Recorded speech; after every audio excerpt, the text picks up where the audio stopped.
questions this month. The first one came through the suggestion box. It asks, after God sent the flood to cleanse the earth of the sinful and the wicked, do you think God is upset that the people who repopulated the earth got it so wrong again? Yes. Next question. So let's dig into this a bit, because there's deeper to go here. Other than the obvious answer that yes, God gets upset whenever we sin, whenever we mess things up. We've been seeing this pattern, by the way, in Zechariah. We see it all through Scripture. There's what some people call the cycle of sin. That God will provide blessings for His people, and His people respond faithlessly by sinning, by breaking the covenant, by chasing after other gods, or chasing after other practices, or chasing after material things, or fill in the blank. We've got an appetite for chasing everything but God, it seems sometimes. And God will warn His people, get straight, or I'm going to have to deal with you. God's people refuse to get straight. And so God pours out His wrath on them, judges them, and preserves a remnant of them to basically start over with a faithful people again. And then blesses His new remnant. We've been seeing that play out in Zechariah. Right? That is what has happened in the exile. That God's people who've gone into exile as a result of God's wrath, and God has brought them back, not all of them, but a remnant who have a zeal for Him. And He's been making promises to them, and He's been educating them, and He's been trying to get them to live according to the covenant. And He says, if you live according to the covenant, then I'm going to bless you. But if not, then my wrath is going to be poured out on you. And as we've been seeing here at the end of Zechariah, the Lord predicts that they are going to choose disobedience. And that His wrath is going to be poured out on them again. And that, if we can jump ahead a little bit, to give some spoilers. Go to Zechariah chapter 13, verse 7. Zechariah 13:7. The Lord says, awake, O sword, against my shepherd, against the man who stands next to me, declares the Lord of hosts. Strike the shepherd, and the sheep will be scattered. I will turn my hand against the little ones. In the whole land, declares the Lord, 2/3 shall be cut off and perish, and 1/3 shall be left alive. I will put this third into the fire, and refine them as one refines silver, and test them as gold is tested. They will call upon my name, and I will answer them. I will say, they are my people, and they will say, the Lord is my God. The Lord promises in His judgment He's going to wipe out 2/3 of them, 2/3 of His people. And He's going to reserve 1/3 as a remnant for Himself. And that third, they're not reserved necessarily because they're already faithful. Because what the Lord is going to do with them is to put them through the refining fire. He says, I'm going to refine them like one refines silver, test them as gold is tested, and then it's at that point, after they've been refined, that they will say, or that He will say of them, they are my people, and they will say, the Lord is my God. And the thing about this is that we see this pattern continuing all through Scripture, so that it even shows up in the book of Revelation. When John sees that there's only going to be a small remnant of the people left. Excuse me. Alright, so this pattern happens over and over again. The question is God upset at this? It depends on what we mean by upset. Clearly, He hates it. Clearly, He means for His people to live better than this. But I want us to look at a couple of things that happened after the flood. I want us to dig into the covenants that God makes with His people after the flood. And we're going to see some things that I think should be instructive to us about whether God is upset or what that looks like, what it means. So turn to Genesis chapter 8. Genesis chapter 8, verse 20.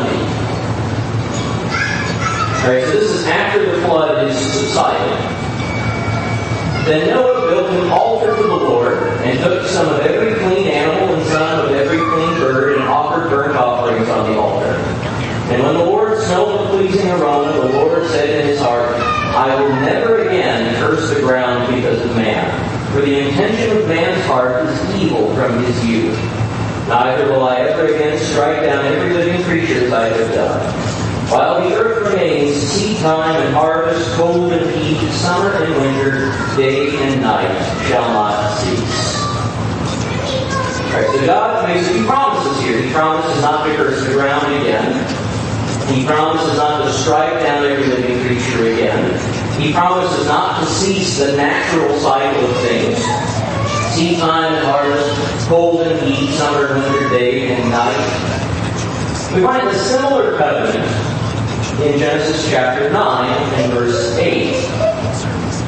Then God said to Noah and to his sons with him, Behold, I establish my covenant with you and your offspring after you, and with every living creature that is with you, the birds, the livestock, and every beast of the earth with you, as many as come out of the ark.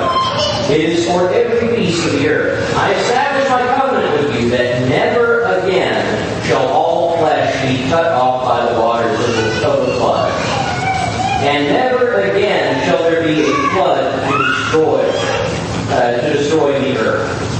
And God said, This is the sign of the covenant that I make between me and you and every living creature that is with you for all future generations.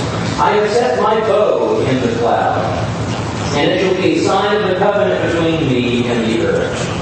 When I bring clouds over the earth, and the bow is seen in the clouds, I will remember my covenant that is between me and you and every living creature of all flesh. And the waters shall never again become a flood to destroy all flesh.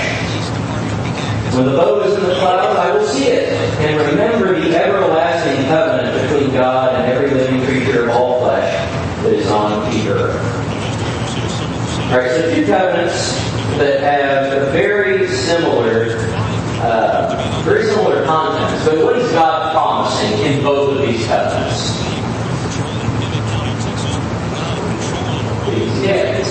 Yeah, He's not going to destroy everything again. And as part of this covenant, He gives a symbol, the rainbow. Alright, so what we usually say is that the rainbow means that God is never going to flood the earth again. There's something else that we need to pick up from this. The rainbow is a covenant, is a sign of the covenant.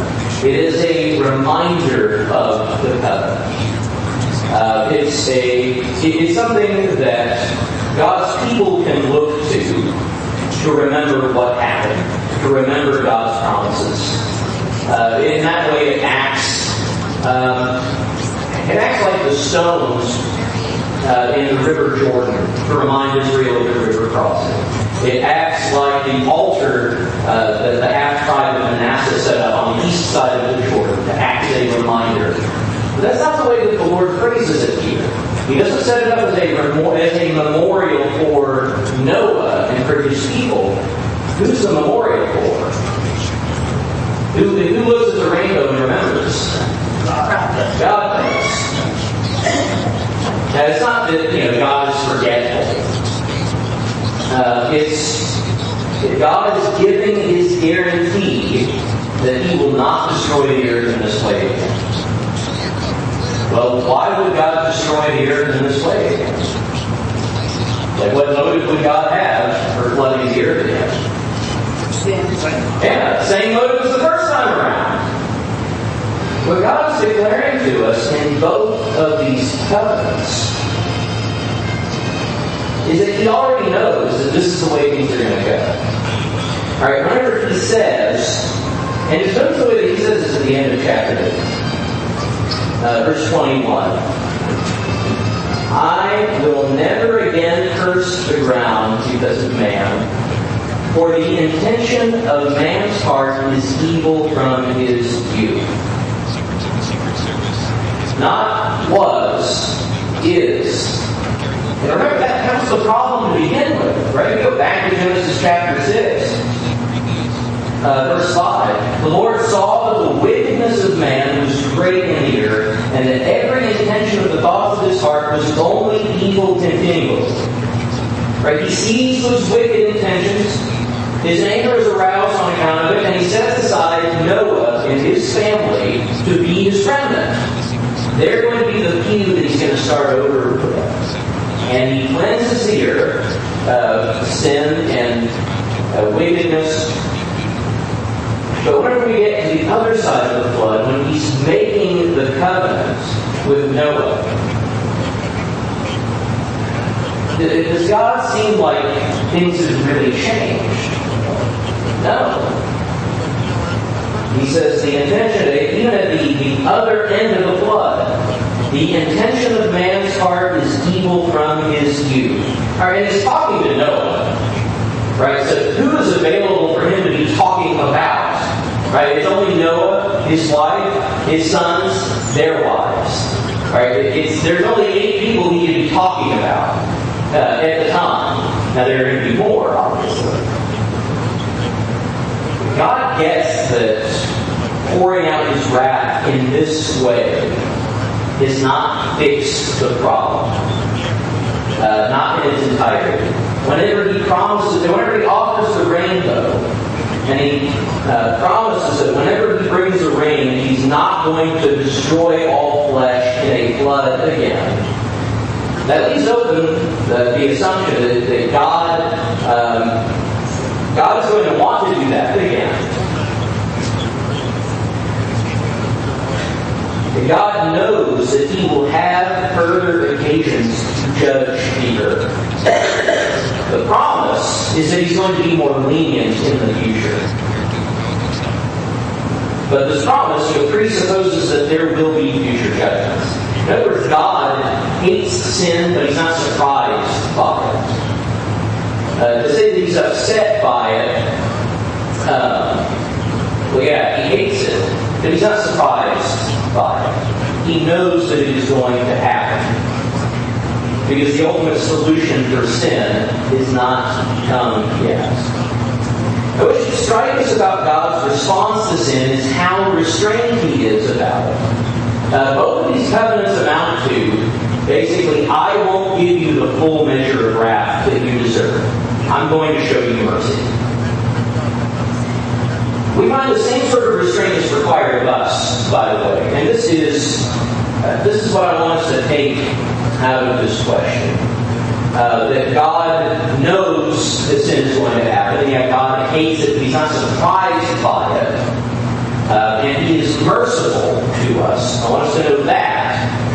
But building off of that good theology, I also want us to understand what that means for us. Turn to Proverbs chapter 10 and verse 12. I just want us to draw a single application on this. I wrote in the bulletin article this morning about how the Proverbs take the law of Moses and build off the law. The law sets this kind of a low bar. But if you consider the 10 Commandments, and I wrote about specifically, do not steal, do not commit adultery, do not murder. If you consider those out of the 10 Commandments, are those particularly hard commandments to keep?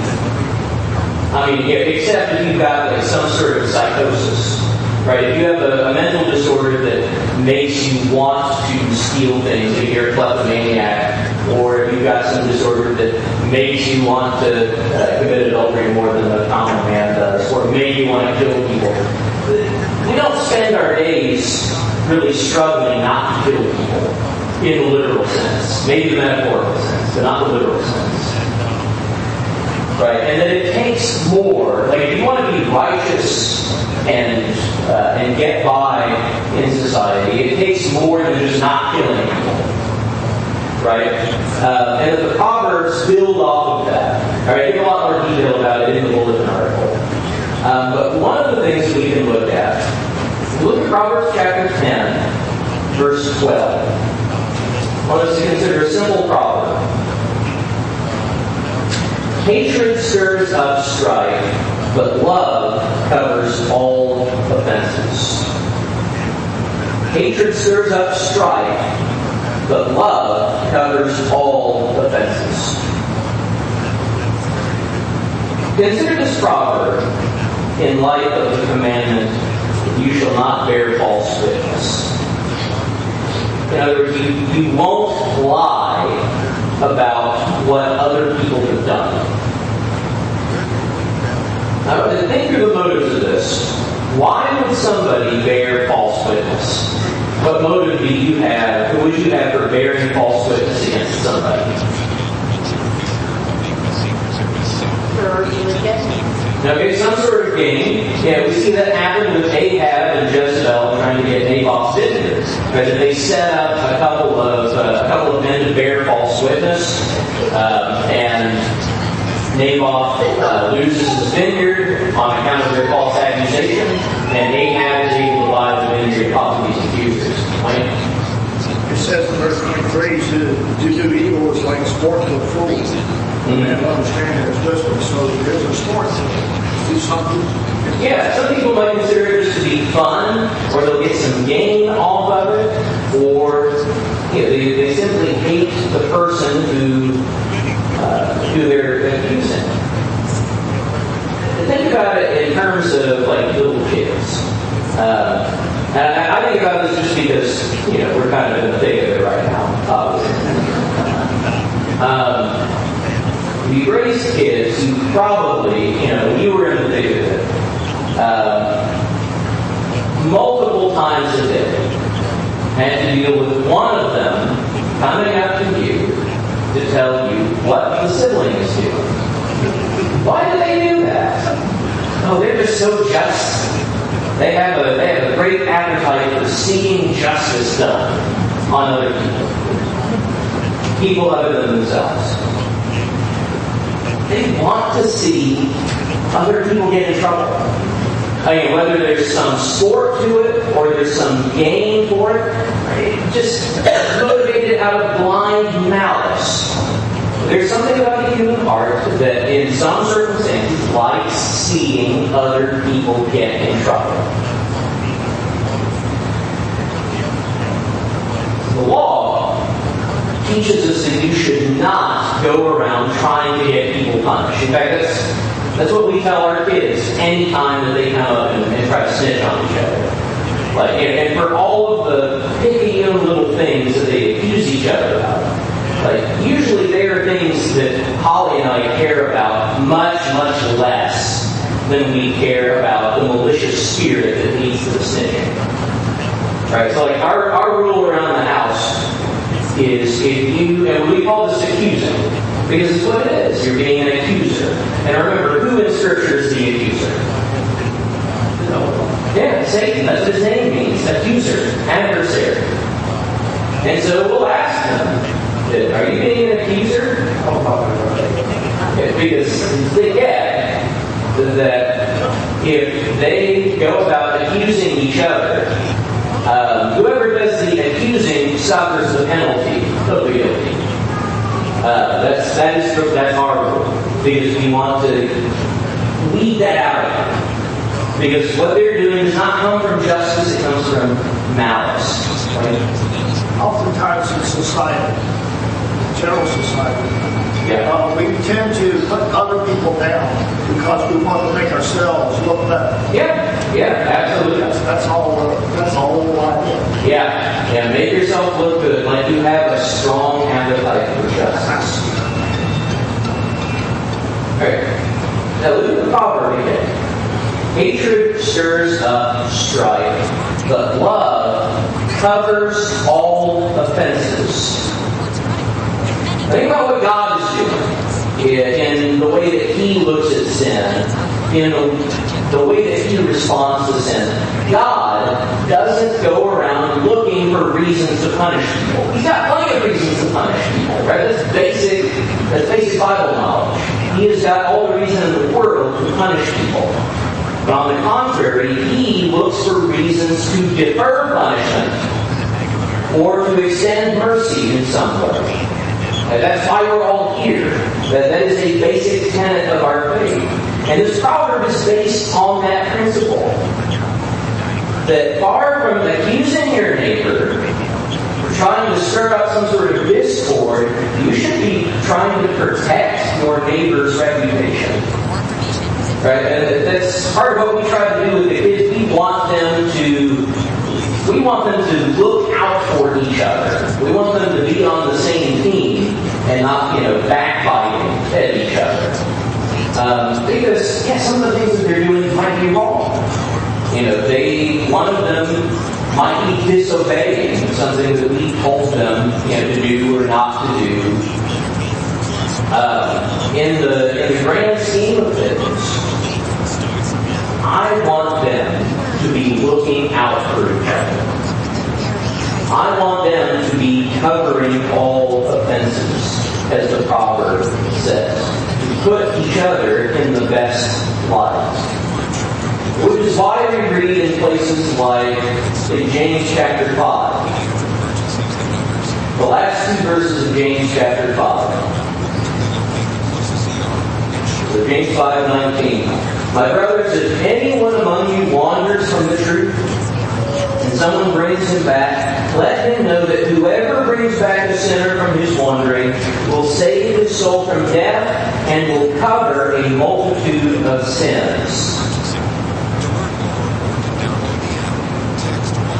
Right, for us, our end goal as Christians should not be making sure that people get punished for their sin. God will take care of that, and even as far as God is concerned, He would much rather that not happen. At least in some sense. It's the sort of thing that I'm glad that we get to leave all of this to God. Right? Because God, in His justice, is going to punish who needs to be punished. But God is merciful. Just to sum this up, 2 Peter chapter 3. Verse 1. This is now the second letter that I'm writing to you, beloved. In both of them I am stirring up your sincere mind by way of reminder that you should remember the predictions of the holy prophets and the commandments of the Lord and Savior through your apostles. Knowing this, first of all, that scoffers will come in the last days with scoffing, following their own sinful desires. They'll say, where is the promise of His coming? For ever since the fathers fell asleep, all things are continuing as they were from the beginning of creation. For they deliberately overlook this fact, that the heavens existed long ago, and the earth was formed out of water and through water by the word of God, and that by means of these, the world that then existed was deluged with water and perished. But by the same word, the heavens and earth that now exist are stored up for fire, being kept ready until the day of judgment and destruction of the ungodly. But do not overlook this one fact, beloved, that with the Lord 1 day is as 1,000 years, and 1,000 years is 1 day. The Lord is not slow to fulfill His promise, as some count slowness, but is patient toward you, not wishing that any should perish, but that all should reach repentance. And so why is it that Jesus hasn't come back in judgment again? It's God's patience. It's God's desire that we not suffer His wrath, which is stored up. Alright? His wrath is going to be poured out in fire on the ungodly, Peter tells us. But He wants to make sure that crowd is as small as possible. So God is upset, but He is restrained and He is merciful. So hopefully that covers the question and is useful in some way. Any questions or comments before we move on to the next question? Wayne? That brings up this point in my mind that sometimes we judge ourselves. We say, well, I don't want to preach the gospel to that guy because he's undeserving of it. So in doing that, in making that determination, we have become like God and determined an end for him. That, we're like, we're assigning him to God's judgment. Yeah. Okay, well, God will take care of him later. And God's wanting us to, he's been patient with us to take the time and see if we can't turn him around first. Yes. Because God doesn't want to destroy us. He wants us to be saved. Yeah. And it's silly when we do that, because that kind of prejudice in trying to put ourselves in God's position, we are doing something that we cannot possibly do because we don't know that person the way God does.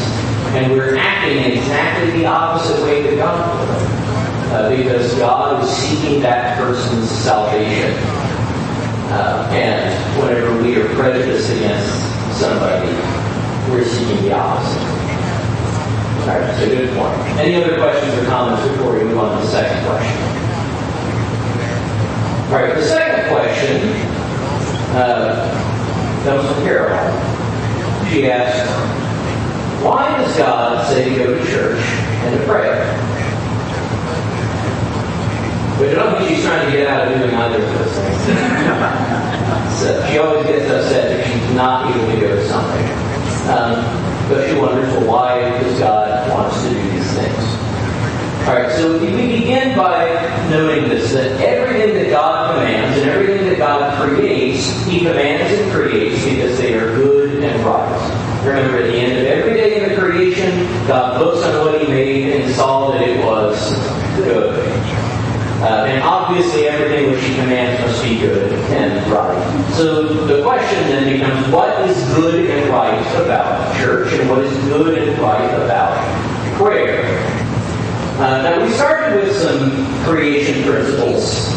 Let's pick up some more creation principles. Go to Genesis chapter 2.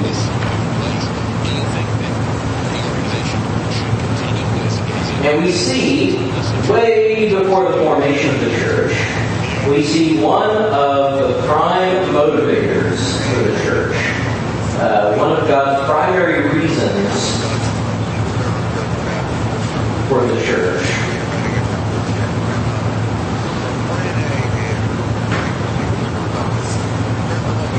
Genesis chapter 2, verse 18. Then the Lord God said, it is not good that man should be alone. I will make him a helper fit for him. But it begins with this principle. It is not good that man should be alone. And of course, from this, God raises up every kind of beast. Adam names everything, and it is seen that out of all of these creatures, there was not found a fit helper for Adam. And so the Lord God creates Eve for Adam. But it begins with that principle. It is not good that man should be alone. And I begin with that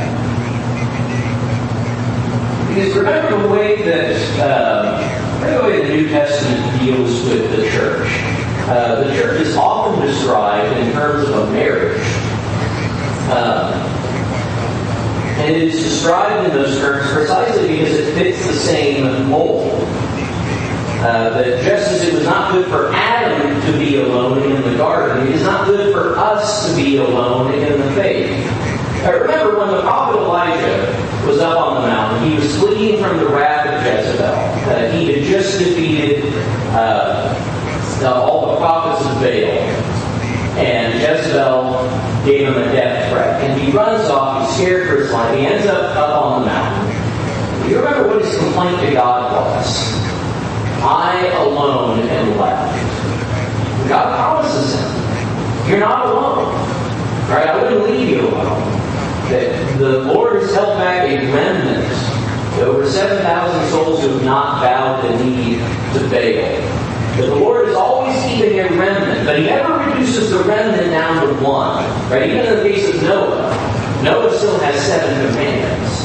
He's never reduced down to just one. We're going to look at just a couple of things that Scripture tells us about the church that should explain why the need for the church. Go to 1 Corinthians chapter 12, verse 12.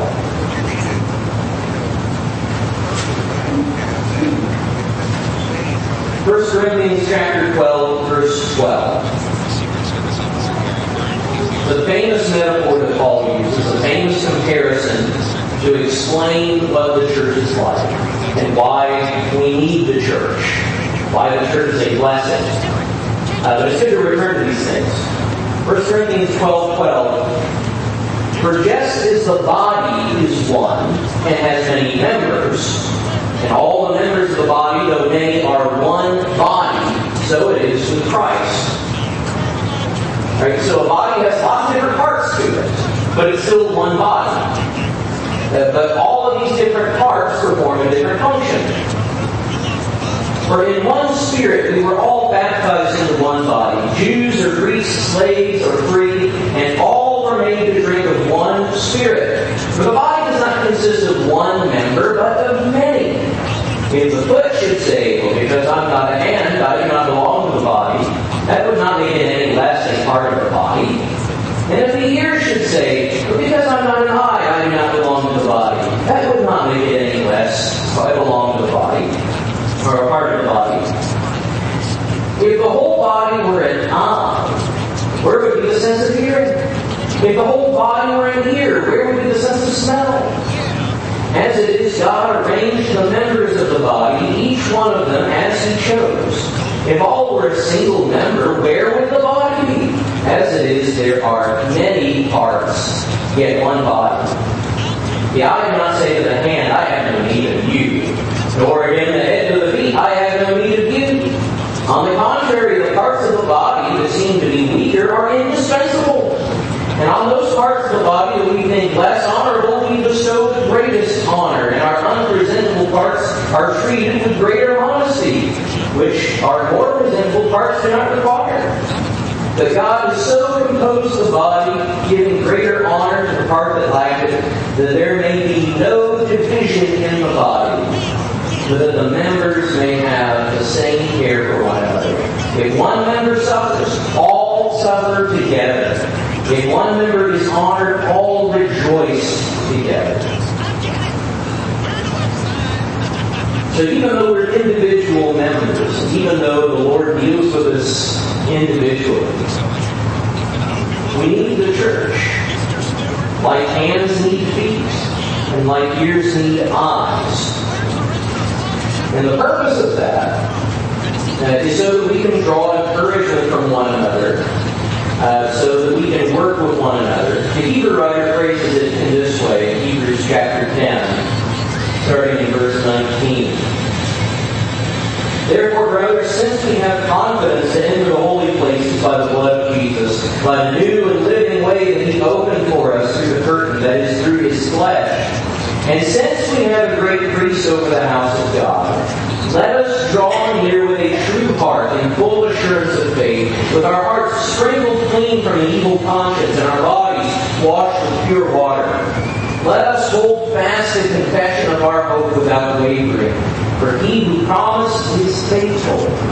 And let us consider how to stir up one another to love and good works, not neglecting to meet together as is the habit of some, but encouraging one another, and all the more as you see the day drawing near. So the basic purpose of the church is that we're building each other up, stirring each other up to love and good works, encouraging one another. And that we're in need of that, because and without the church we wouldn't have that. Alright, that's part of why God sees it as not good for man to be alone. Alright, because if you're alone and all you have is your own self, then who is going to give you that stirring out? Who's going to give you that encouragement? Who's going to build you up? That is what we have the church for. Right, as for prayer, why prayer? Because surely God doesn't need us telling Him what we God doesn't need us praising Him necessarily. It's not like He feeds off of that. God doesn't need anything from us. So why prayer? Just two brief answers. The first one we find in Psalm 32. And by the way, it's telling, I think, that the largest book in the Bible is made up entirely of prayers. 150 prayers. It is the largest book of the Bible.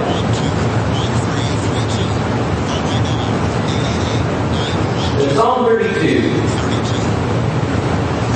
here's what prayer does. Blessed is the one whose transgression is forgiven, whose sin is covered. Blessed is the man against whom the Lord counts no iniquity, and in whose spirit there is no deceit. For when I kept silent, that is, whenever David did not go to the Lord with his sin, whenever he did not pray, when I kept silent, my bones wasted away through my groaning all the day long. For day and night your hand was heavy upon me. My strength was dried up as by the heat of summer.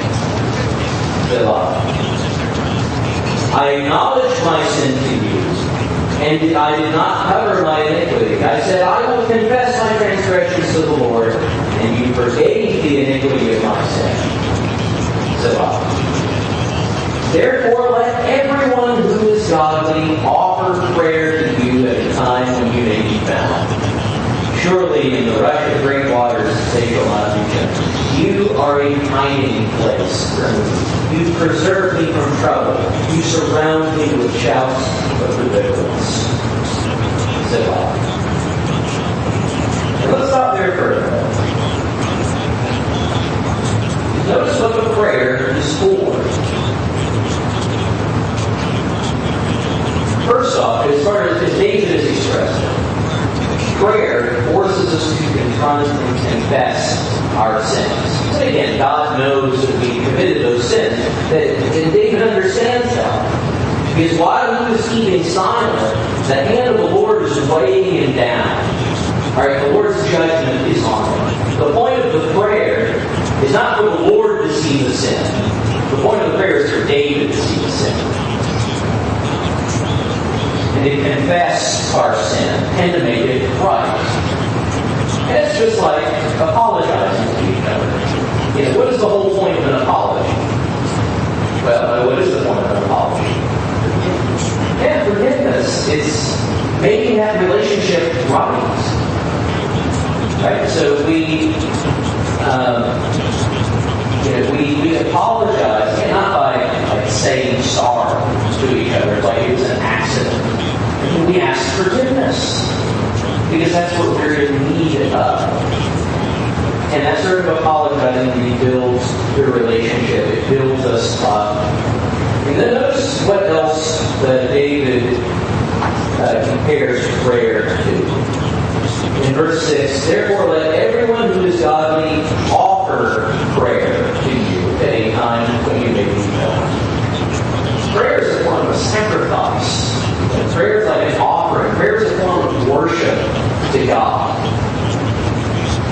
And so it's like singing.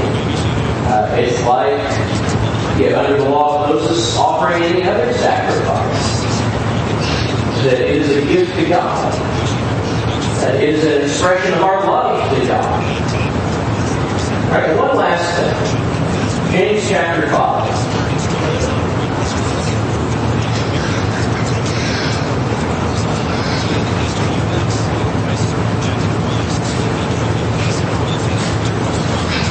We're going to start at verse 13 this time. James chapter 5. As we're reading through this passage, pay attention to everything that prayer can do. Is anyone among you suffering? Let him pray. Is anyone cheerful? Let him sing praise. Is anyone among you sick? Let him call for the elders of the church and let them pray over him, anointing him with oil in the name of the Lord. The prayer of faith faith will save the one who is sick, and the Lord will raise him up. And if he has committed sins, he will be forgiven. Therefore, confess your sins to one another, and pray for one another, that you may be healed. The prayer of a righteous person has great power as it is working. Elijah was a man with a nature like ours. He prayed fervently that it might not rain. And for 3 years and 6 months it did not rain on the earth. Then he prayed again, and heaven gave rain, and the earth bore its fruit. Prayer accomplishes great things. And it's not just part of our spiritual life individually, it's part of the spiritual life as a church. Notice pretty much everything that James is talking about here in James chapter 5 is done in the context of the church. The saints worshiping together. Prayer is a form of worship that we engage in together for the benefit of each other. Right. Any questions or comments on that last question? It's the way we have to think. It's the way we have to think. Yes. Yeah, it's like having a conversation. It is the way that we express our relationship with the Father. Absolutely. Mike? What's so amazing in this week? I'm so amazing. Is the fact that the Lord gave us the ability to talk with Him. No other creature on earth has that ability. We always talk about the intelligence and dolphins or whatever else. But they don't have the ability that we have to communicate with what our Creator. Right. That's a step above everything else. And to have that ability is just, I don't know, it's unfathomable to me, because we can approach something that is totally outside of the real realm. We go into the 3 dimensions of the universe. It's just beyond me how we. There's a pipeline, if you want to say, between us and the Father, and God who made us. I can't fathom it. Yeah. And it goes back to what we were saying in that first section, that the Lord showers us with blessings that we just don't appreciate, and our response is generally not faithful. It's easy to take prayer for granted if you don't understand what an incredible thing it is that we get to have a covenant relationship with the Creator of the universe. And that He invites us to speak to Him. You can think about it in terms of the law of Moses. Who gets to appear in the presence of God, and how often? The high priest, only once a year. How often do we get to appear in the presence of God? I mean, we shouldn't treat it like a whim. We often do. But God has given us great privileges. Great privileges. Right, Keith has selected number 829 as the hymn of invitation. Prepare to meet thy God. And if you're here tonight and you have not been baptized into Christ, we invite you to get into that covenant relationship with God through Christ. All of the things that we are talking about, they all function through Christ. All right, the judgment is coming against those who have rejected Christ. God's patience is expressed through Christ. It may be that you have joined that covenant, but as we talked about at the beginning, as so many have done over the course of human history, maybe you have fallen away.